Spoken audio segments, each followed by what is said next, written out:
salaamaaleykum ñu ngi leen di nuyu yéen ñëpp di jël sunu nuyoo di ko teg ci loxo borom kër gi Adja Ndeye Keita mi nga xam ne tey dañu recevoir équipe médicale bi nga xam ne docteur Papis Ndoye moo ko jiite ñaar ko sillonné ci somme yëpp di sargal aussi bu baax docteur Papis Ndoye si initiative bi nga xam ne moom la def ndax lii aussi tamit loo mën a def te amoo wér-gu-yaram yaakaar naa ni amoloo dara kon moom c'est pas la première fois sax mi def genre action yu mel nii mais di ko ñaanal bu baax moom aussi tamit mi doomu som ndax lii moom def naa ne lu baax la te dañ koy bëgg ndax ñun ñi nga xam ne surtout ñoo ngi yëngatu ci wàllu politique dina nekk loo xam ne jàppale gum ni jàppale la aussi tamit kon docteur ñu ngi lay féliciter bu baax vraiment si initiative bi ak ñi nga xam ne ñoom nga àndal. gu yaram ku la ko defalul mayu la dara Abdou Yoro fu mu jógee nag ànd na ak Abdou Yoro ànd ak Abi Cissé ak suñu délégation yëpp di wër di def lu baax kon Ndoye li ngay bëgg ci parti bi yal na la ko yàlla may Papis du tey nga mës a def lii de sonnoo tayaloo sonnoo tay yow foo dugg boo wootee dañ lay wuyu ndax doomu kees nga doomu som nga te lépp loo am rek fii nga ko yéene yow fii loo fi laaj dañ la koy defal kon yal na taxawaay bi yàgg lébu maali maram Ndoye maam ma soogi Ndoye sa maam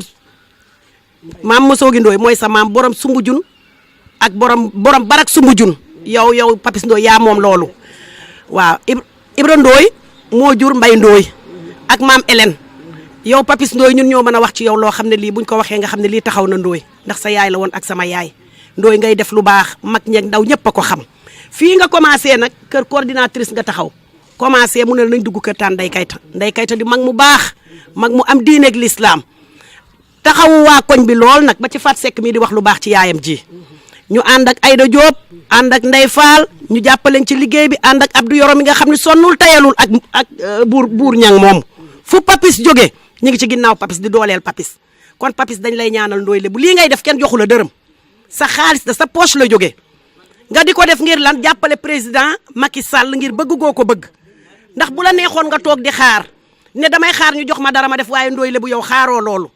kon Papis li nga bëgg yal na la ci yàlla jàppale yal na Macky Sall jël ndam. yoon wu ngeen ñëwee man bi mooy sama deuxième fois da ngeen ma jox garab di ngeen ma jox xaalis fu ngeen ma moom wuyu leen ma ak sama njaboot yal na leen fi yàlla bàyyi. Fat Seck mii di sama doom nag lekkuñu dara ba ma ba barki démb ba ngeen defee fekk si tamit fi jox ma sama guro kon kenn mënu leen a fay fu ngeen wootee nag Nogaye Diop a ngi di seen wet di seen ndey di ànd ak yéen di seen mag yàlla nañu fi yàlla bàyyi dëkk bu rafet la ñu dëkk. dëkk nañ fi dëkk bu rafet ci som xeexuñu xuloowuñu ŋaañoowuñu carte bi nag ñoo ko moom wiiw Macky ne wiiw ne Macky teg naa la loxo ñàpp te gisuma la koy dindi Papis Ndoye yaay sama doom Abdou Yoro yaay sama doom foo ma woo ma wuyu la mag laa waaye nag dinaa soox yor sama wet di dem sama loxo ngi ci yéen ba faaw ba jeex tàkk maag sama njaboot yàlla na leen fi yàlla bay. tey jii nag suñu waxantee dëgg waa som ñoo waroon dajaloo di ko delloo njukkal def nañ ko sax nag ndax dajaloo nañ fi ñoom ñëpp di ko remercier ndax nag comme ni ko tubaab di waxee la santé n'a pas de prix n'a pas de prix ba pare la santé au Sénégal coûte cher ndax yenn pathologie yi yenn feebar yi bu la dalee la nga ciy war a dépenser day bëri lool moom nag deful ay consultation ak ay don de médicament ci ay paracétamol ak ñoom seen kese parce que yooyu mooy yi gën a yomb day seet garab yi patient yi soxla bu leen consulter ba pare yi ci gën a cher nga xam ni mënuñu ko jëndal seen bopp mu jënd ko dem fekk leen ci seen kër yi jox leen ko. sama taxawaay ku ma xam dina ko xaw a jaaxal torop ndax damay deretu Idrissa di doomam mais lu tax ma opté sama choix di ànd ak professeur Papis Ndoye doomu som la mais ñu bëri xamuñu ko te ma koy wax toujours Papis yàlla da ko may benn loo xam ne dafa jafe ci doomu aadama mooy humilité oyof Papis Ndoye bu la rombee turam ëpp na melokaanam ak jëmmam. Papis lii muy def nii du tey ça fait à peine 10 ans en 2002 école som ñëw na fii mobiliser plus de 100 médecins et professeurs d'université ñu def fi il y avait plus de 5000 patients kër man ak moom mi ñoo ànd ba ci Parc Mbaam ma jël sama téléphone woo Idrissa boobu mi ngi France ma ne ko Papis Ndoye lu mu lay defal sa ginnaaw boo ko xamal di nga ko téye fukk mu def ko caaxaan Papis def ko dëgg commencé di wër Sénégal tey jii nag lii di mbébétam gor da ngay ànd ak nit ci gor bul xool ni kii mbokk la kii xar da ngay xool lu jëmale askan bi jëm kanam lu jëmale Thiès kanam ndax ñun ñëpp ay doomu Thiès lañu te Thiès moo ñu ñor. proximité la président woote lii justifié ma dugal ci tey jii ku ma xam-xam ne consultation gratuite laa daan def maanaam dama daan jël benn bërëb muy Thiès muy Touba muy Ziguinchor muy fépp fu ma ci dem ci hôpital wala ci benn poste de santé lañ koy def mais daal pour dimbali ñi nga xamee ne amuñu moyen comme ni ko denee ba waxee parce que médicaments yi yu ci bari tey suba laa ko jënd 6 heures du matin laa yow di bind sama liste pharmacie bi njëkk bi ma jënd samay médicaments ñëw am na lu may yore woon mais mottali ko waaw parce que nit tam soo koy faj da nga koy faj comme yow li nga yéene sa bopp nga koy yéene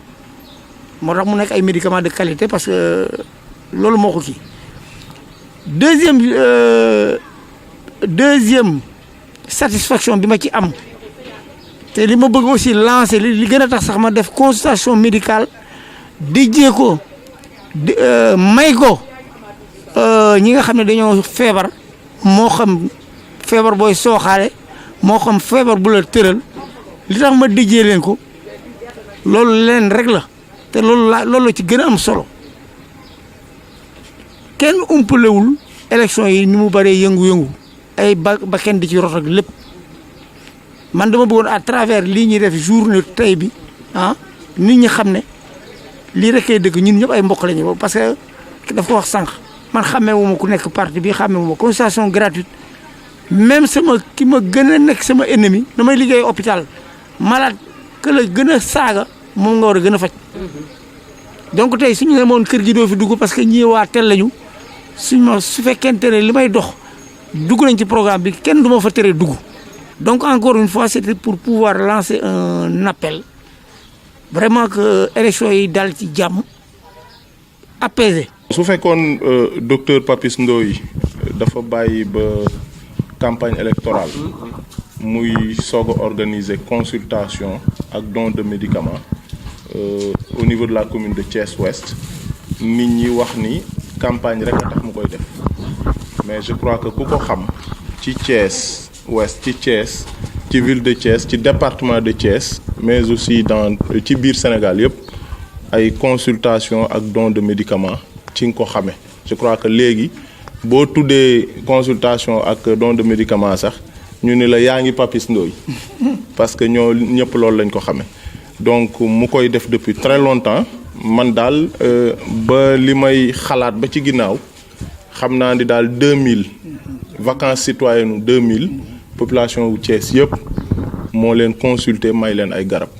waa Somme aussi xame nañ ko ci lii parce que def na ko fi vers les années 2000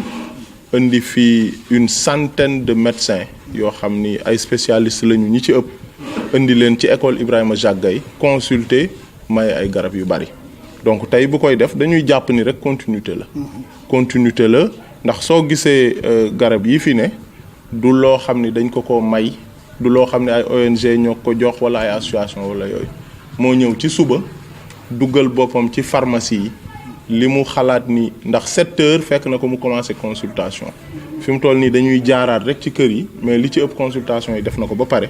di leen mu may leen mu consulter leen may leen ay garab yoo xam ni c'est des millions de francs CFA yoo xam ne moo koy joxe ci turu boppam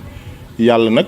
tombe moo waral ay gaaf ñu nekk ci campagne électorale ba pare moom mu bokk ci coalition Benno Bokk Yaakaar nekk jegeñaale président mu nekk xaritam depuis très longtemps doxalin bi docteur Papis Ndoye di doxal moom la ñu war a wax politiciens yëpp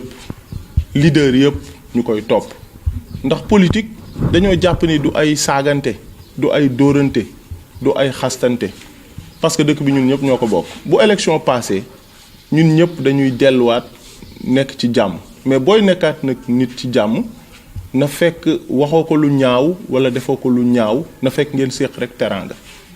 Nous savons qu'au soir du 24 février, Inch'Allah, le président Macky Sall sera réélu au premier tour. Donc nous profitons de l'occasion pour lui demander d'accroître les responsabilités du docteur Papis Ndoye. Les postes de nomination sont là, qu'il le renforce pour qu'à son tour, il puisse continuer à aider, à appuyer les populations de Thiès qui vraiment l'ont tous les jours remercié, félicité. Continuité là, comme ni ko Déné Sall waxee defe naa ne mun maa wàññi sax ñaata yoon laa def consultation gratuite fii ci biir quartier bi man xaw ma ko donc continuité la te loolu dafay fekk bu dara nekkul dara def naa ko Thiès def naa ko Touba Ngana Mbacké Kajoor Ziguinchor parce que je suis enseignant saa yi mu demee Ziguinchor di jàngale étudiants yi dama leen di yóbbaale ak profit ñu defi consultation gratuite Saint-Louis pareil dans la sous-région en Guinée au Gabon dama ko fay def donc ci loolu laa duggee ci politique bon tey neex na parce que dans les temps wéetoon naa ci mooy mi naan ma Papis Ndoye bàyyi lii du politique yaay jël sa alal di ko ci def li def lay tardeel politique da ngay xaar ba am ndombo tànk man en fait lii dama ko lu ma mës a gëm la waaw tey nag gën na neex bi nga xamee ne sama leader le président Macky Sall décrété année sociale jour bi ma ko jëkkee dégg la soog a parce que politique y a une politique sociale ñëpp xam nañ ko mais dañu jëloon social génne ko ci politique donc approche bi moi je pense que seeti nit neex na votel ñu neex na waaye soo fa gisee koo xam ne dafa tawat nga jéem koo fajaale moo gënati loolu mooy concept de en fait que nit ñi bàyyi xel ne ñoom bi ñuy reyante am na ñoo xam ne ñu ngi ci seen kër yi seen santé la ñu tal ñu bañ leen yokk ay coono loolu moo wundu sama bés bi te defe naa ne comme dama ko lancé nii mu tey rek mënuñu consulter ñëpp donc c'est un processus ça va se dérouler parce que ñu bari ñuy xaar donc demain ba saa yu ñu amee jot rek week-end suñu ñëwee di continuer ko loo xam ne daal gëm nañ ko te defe naa ne biñ ko essayé ñëpp di ko def su baaxul woon nit ñi duñ ko def ba ma déggee yenn saa yi consultation gratuite laa xam ne kon message bi jàll la dara du ma ci dindi waaw. troisième âge bi d'abord ku xam culture Sénégal xam ne maam xaritam sëtam la troisième âge ba ma nekkee ku ci nekk en général sa maam moo gën a nekk sa xarit sax sa yaay bon rawatina nag troisième âge mooy cible bi gën a fragile moom ak les enfants les tout petits donc c'est les âges extrêmes donc de par leur fragilité umpalewu leen tàngaay bu metti bi fi am ci fan yi tension artérielle yi day yéeg en termes de statistiques sax seet nañ ne période yi la ñu mag ñu bari di dem mag ñu di gën a fragile donc troisième âge dañ leen di war di jege di leen nemmeeku ci seen wér-gu-yaram di leen defal lépp d'ailleurs xëy na loo xam ne yëgu leen ko mais y a un grand club des troisième âge qui s'appelle l'UNITRA l'université du troisième âge antenne du Thiès bi man je fais partie de l'antenne nationale mais antenne du Thiès bi maa ko monté fii parce que je suis adjoint au maire je suis adjoint ci département bi également maa ko monté ci conseil départemental bi donc le troisième âge mooy couche bi gën a satisfaire nit ñi ku ci nekk yow mi sax di wax man xam naa ne tey ji soo sañoon sa maam taxaw sa maam sa xarit waaw loolu moo motivé cible bi mais nag am na constatation yu ma fi def parce que damay ànd ak LISCA la ligue le Octobre Rose j'ai des partenaires américains waa Los Angeles ñëw nañu fi def fi consultation maye fi te ci net bi la ñu xamante donc ñu ñëw fi ma dem fa ñu maye fi ay kii comment dirais-je ay dépistage de cancer du sein ba may ñu fi benn appareil benn mammographie donc je maintiens le contact souvent ma dem ay Qatar ak yu mel noonu ñu may yére parce que man ci daara yi itam dama ci yëngatu consultation daara yi waaw pour anecdote bu tuuti rek maa ngi fàttaliku daara yi mës naa faa consulter ba jëlee fa feebar boobu ñu wax waga waaw la ma leen doon wax ne na ngeen ko fajoo ba ma yeggee sama kër moom laa fajoo wér péng dugaat ci envie waaw pour dire que ne bon yenn saa yi sax ñu ne la lii dafa mel ni benn goutte d'eau dans la mer mais goutte d'eau dans la mer sooy def ay guddi taas bi day fees dane ba wax na ko léegi man ñi ma ëpp moyen rek fa nekk ci dëkk bi man ñeewuma ki ma ëpp moyen te jàppalewul askan bi faalewu ma ko sax waaw parce que defe naa ne ku am tuuti moyen war ngaa defar tuuti parce que koñ yu bari na cadre je vais en profiter pour lancer cet appel là